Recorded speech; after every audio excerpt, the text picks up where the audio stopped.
The education that I got from FEU lead me to what I am now.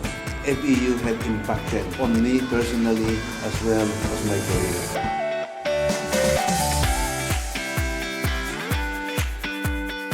Again, thank you for having a conversation with us. Good afternoon, Nurse Lorraine, and to our fellow TAMaraws who are watching us via the official FB page and YouTube channel of FEU Alumni Relations Office.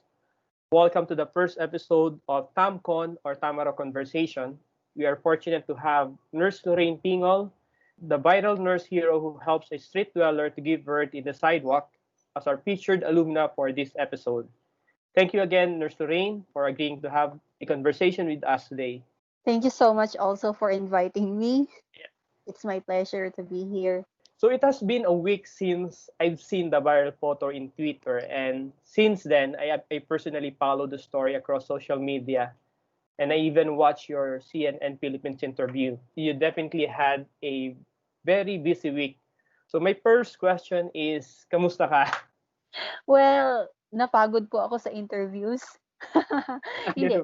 Yeah, because I'm not used to this kind of exposure, I must say, because I used to have a quiet life, yung wala pong tumatawag, walang nangungulit, just normal life na gigising ka, pupunta ka sa trabaho, and then Right. uuwi ka ng bahay, matutulog.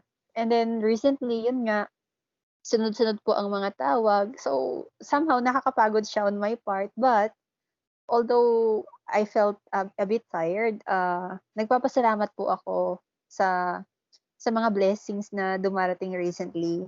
Actually, yung mag-ina, blessing sila sa akin. Alright. I consider them a blessing.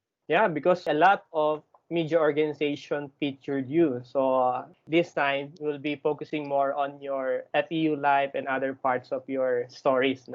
Can you give us a brief background who is Lorraine Pingol? I see myself as a fighter and a survivor. I'm striving hard always. Lalo na po nung nag-aaral pa ako sa FEU, talagang pinagbutihan ko po ang aking pag-aaral. At fortunately naman ay nagtapos ako with flying colors. And then nung nagkasakit ako, so lalo pa ako naging fighter because I know that I have to overcome this because I want to live long. I want to become healthy again. I want to live normally and, be able to be still able to pursue my dreams kapag magaling na ako. Okay. I heard that you were in remission already for the past 5 years. Is that right? 6 years. 6 years. Okay. You're well now. Yes. My leukemia is under control with maintenance medication. So far, I'm feeling well. Mhm. There are times naman po na parang nahihilo lang or nasusuka. I think it's because of the medications, side effects, no? But yun lamang po, every time na umiinom lang ako. Pero other than that, I'm feeling well throughout the day. Do you have any idea how you got it? I don't have any idea how I got it because no one in the family has this. Lifestyle-wise, I don't drink, I don't smoke. Well, binasa ko yung literature, ang sabi is unknown cause ang leukemia. So it's really unexplainable why. But Okay. tapos na po ako dun sa mga questions kung why. Nung una, of course, I was asking why, and then later Right. on, yeah, you just have to accept it and deal with it. What were you thinking when you saw that woman? Well, I was thinking that they really needed help. Since there was no one else to help them, I didn't hesitate to help. Did you have some doubts about your capabilities back then to help her? Because Yes, as of you course. mentioned in your interview, you've been out of the Correct. hospital setting for quite some time. I must say that I had doubts. Okay. And I think that's normal. I felt scared at that time because I never had any hospital exposure in the delivery room. The last time was when I was still a student at FEU. So that was a decade ago. Suddenly, I'm faced with a woman giving birth on the street. Deep inside me, I was scared, but I knew I really had to help. I feel that I have the responsibility and the duty to help her. I tried to be calm so that the rescuers also would become calm, right? Yeah, You that's have right. to show them that you are calm, that you know what you're doing. That's one thing that I've seen in the FB post and Twitter post. They actually noticed that you were so calm. You even had your bag on your shoulders, at that time, so you didn't even bother to put it down. That's what they said. I think it helps a lot. It helps a lot because if you get rattled, you won't be able to think clearly. So that's what I did. I kept myself calm and I recalled everything that happened 10 years ago Right. when I was a student. Was being a nurse a dream or the course that you really want? Well, I'll be honest that when I graduated high school, I didn't know what course to take Okay. So what pushed you to take nursing? because it was an in-demand course at that time when I finished high school. Kasi Yeah. hindi ko po alam kung anong gusto ko eh. Right. I was actually thinking na mag-journalism kaya ako. More on communication. Kasi when I was in high school, I was a writer ng aming student publication, no? But then, naisip ko, parang walang pera sa journalism. Nursing, total, mahilig din ako sa sciences. Okay. Yes. And then, nung nag-aaral na po ako ng nursing, well, uh, okay naman pala. Kasi I actually love anatomy and physiology. So, na-enjoy ko naman yung nursing course. Ayun, sa awa po ng Diyos, nakapagtapos ako with flying colors pa. Kaso yun nga lang ho, nung nagkasakit ako, nabawasan yung kumpiyansa ko sa sarili ko as a nurse. Kasi nagkasakit ako, so parang yung fear ko, there was always this fear. Until now, actually, there was always this fear na magkasakit ulit. Kasi knowing leukemia, when you say leukemia, it's a cancer. Parang pagka nag-advance ito, parang napakahirap na niyang i-control. Ayoko pong mamatay ng maaga. Kaya that's why I So, decided na hindi na mag-hospital and then nabawasan yung aking self-esteem. mhm, And then there were also times na na-reject ako because I have leukemia sa mhm. trabaho. So, syempre I feel hurt about that, 'di ba?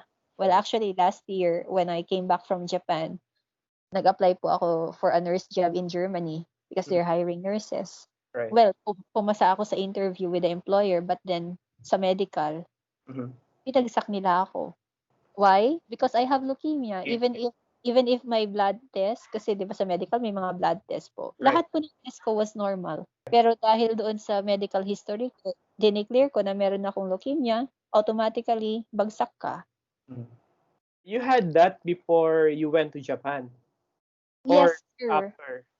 No, no, no. I had leukemia before I went to Japan. So nung nasa Japan na ako, nung naka 2 years na po ako doon, the facility wanted me to work on a night shift basis for 16 hours per shift. Wow. 16 hours, so that's too long. And I declined. And I told them my reason. That became an issue between me and the employer. In short, if you cannot work on a night shift, then you cannot stay here. Mhm. So So you have I I to go back. I decided to resign and I came back to the Philippines. So I felt rejected sa Japan, 'di ba? Because of Yeah. because I have leukemia and I cannot do the night shift. But now I feel blessed actually. Mhm. Blessing sa akin yung mag-ina. Right. That's right. No. When it comes to school, was FEU your first choice? Well, I already knew at that time na FEU is a good school for nursing. Yeah. Yeah. I know that kaya nagtest po ako doon. And I know that UST also is a good school. Yeah. So nagtest ako, pumasa naman po ako pareho, but then mahal kasi ang tuition fee sa UST. So Yeah. so I chose FEU and scholar po ako sa FEU yung sa entrance exam. Yeah. Yeah. Yeah. That's good. That's good. Is there any regrets that you choose FEU over No, no, UST? no. I don't have any regrets, sir. No, because FEU is really a good school for nursing, no? So I feel proud about that na wow, graduate ako ng FEU, magandang school. Yeah. We've been hearing a lot of stories also from our nurses abroad, especially in the US. They are really loved by their employers. On a lighter note, what are your most memorable moments at FEU? Most memorable? Yeah. Okay, when I was in second year, Yes. anatomy and physiology class, ang teacher po namin nun is si Dr. Mamaat. Yeah. Him, he was a terror teacher. Yung parang 'pag nainis siya, bagsak kayong lahat.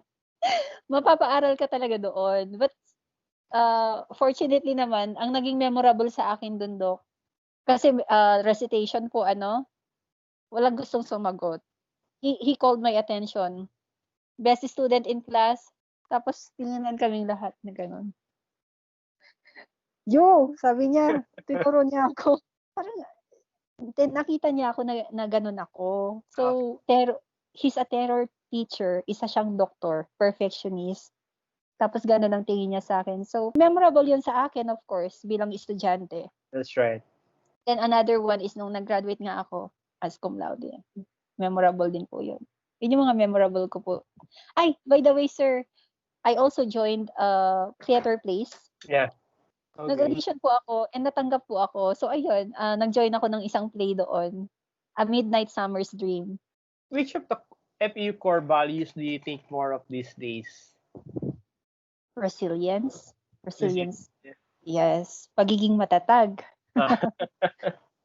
Then the other one is, how do you think FEU helped you become the person you are today? Most of the teachers, most of the teachers that I had there, pati clinical instructors po, they're so strict. Napaka-strict to. So, I must say, disciplinarian sila. Yung tipong mag-aaral ka talagang mabuti. Right. So, and I think it helps, no? Helped me to become the person that I am today. Disciplined din po ako, actually. That's good. That's good. Yeah. And lastly, what can you advise to our fellow TAMaraws? Practice self-discipline, work hard for their dreams. Okay, kahit gaano kahirap, wag silang susuko because as long as they work hard for it at magdasal din sila, of course, hard work plus prayers, right? Makakamit nila yung gusto nilang makamit, yung gusto nilang marating. Right. Yan lang po. Again, thank you for having a conversation with us. And Thank you, sir. stay safe and healthy. Thank you. Thank you, Lorraine.